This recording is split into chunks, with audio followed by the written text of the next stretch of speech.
C'est la deuxième cause de mortalité en France et la première cause d'hospitalisation, les maladies cardiovasculaires.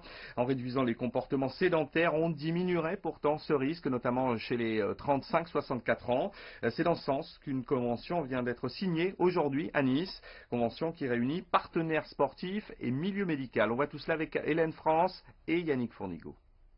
Une salle de sport aménagée dans un hôpital privé de gériatrie, une exception qui pourrait devenir la règle si le programme expérimental entre patients, sportifs et médecins est validé dans quelques mois. Une fois par semaine, ça consistera de l'activité d'endurance, c'est-à-dire de la marche à l'extérieur, notamment la marche nordique, ou de la marche alternée avec des exercices dans différents points de la clinique sur des parcours.